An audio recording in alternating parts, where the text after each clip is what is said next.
যে আল্লাহ এত সুন্দর করে নাক দিয়েছে, কান দিয়েছে, কত সুন্দর মানুষ। আল্লাহ বলতেছেন আল্লাযী খলাকাকা ফাসাওয়াকা ফাআদালাকা ফি আইয়ি সূরাতিন মা শাআ রাক্কাবাক। মনোযোগ বাবা। আল্লাহ বলেন সাদের পৃথিবী আমি আল্লাহ নিজের হাত দিয়ে বানাইলাম।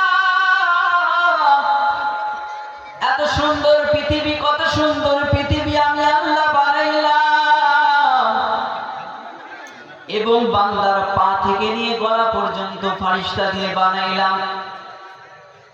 আল্লাহ হুকুম করে ফারিস্তারা বান্দার পা থেকে নিয়ে গলা পর্যন্ত যখন বানিয়ে দিয়েছো, চেহারাটাও বানিয়ে দাও।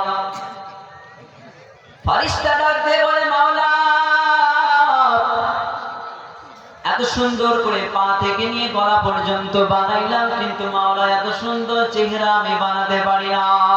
এ যুবক রে, আমাদের এত সুন্দর চেহারা কে বানিয়েছে? একটু জবান খুলে বলুন আমাদের চেহারাটা কে বানিয়েছে? আল্লাহ বলেন খলাকতু বিয়াদাইয়া, আমি আল্লাহ নিজের কুদরতি হাত দিয়ে তোমার এত সুন্দর আমি চেহারা বানিয়েছি। আপনারা বলবেন এত সুন্দর চেহারা বানাইলাম, আল্লাহ শুধু সুন্দর করে চেহারা বানাই নাই, আল্লাহ এত সুন্দর পৃথিবী দান করলো।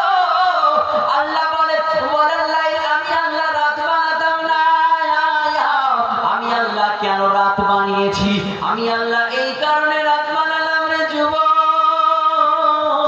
শুধুমাত্র আমার নবী আশিক শুধুমাত্র আমাদের এই জায়গায় সুন্দর করে আরাম করতে থাকবে। ওয়ালাল্লাইল, আমি আল্লাহ দিন বানাওয়ালান নাহার, আমি আল্লাহ দিন বানাতাম না। কেন দিন বানালাম রে যুবক? দিনের বেলাতে আমি আমার বান্দারা সুন্দর করে চলাফেরা করবে, আমার এই পৃথিবীটাকে সুন্দর করে দেখবে। মনোযোগ দিবেন বাবা, ওয়াজের দিকে যাই না এখনো।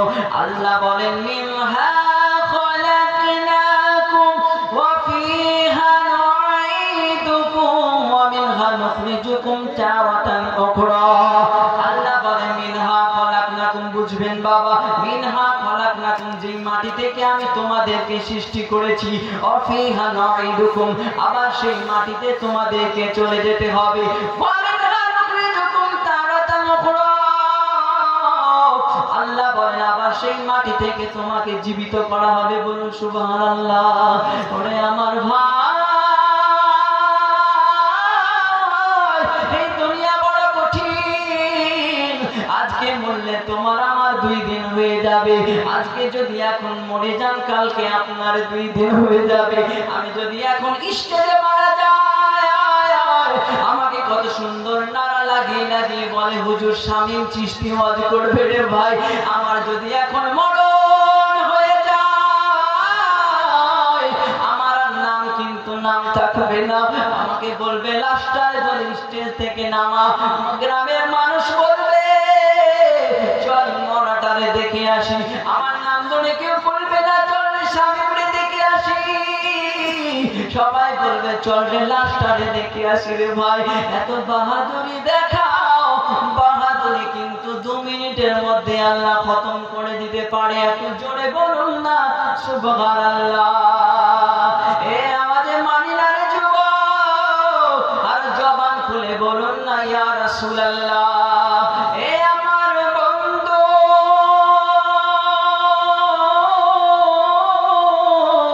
ও আমার ভাই বাবা জীবনেরা, ও আমার পর্দার আড়ালের মা গো, রঙের ঘোড়া আর কত দৌড়াইবেন গো মা।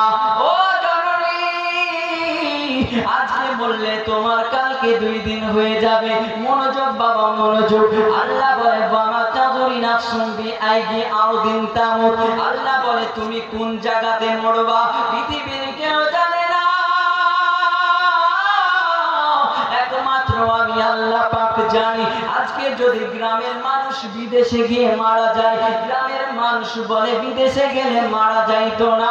আর যদি কেউ পানিতে ডুবে মারা যায়, বলে পানিতে না গেলে মারা যাইতো না। বলে কি বলে না বাবা? কেউ যদি আগুনে ডুবে আগুনে পুড়ে মারা যায়, বলে আগুনে না গেলে মারা যাইতো না।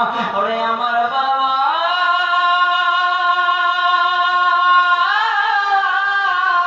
মরণ যেখানে লেখা আছে একমাত্র আমার আল্লাহ পাক জানে। জানেন। চলুন আলোচনার দিকে রওনা দিই। বলার অনেক কিছু আছে রে ভাই। সর্বপ্রথমে বলছিলাম নবী পাকের মহব্বতের কথা।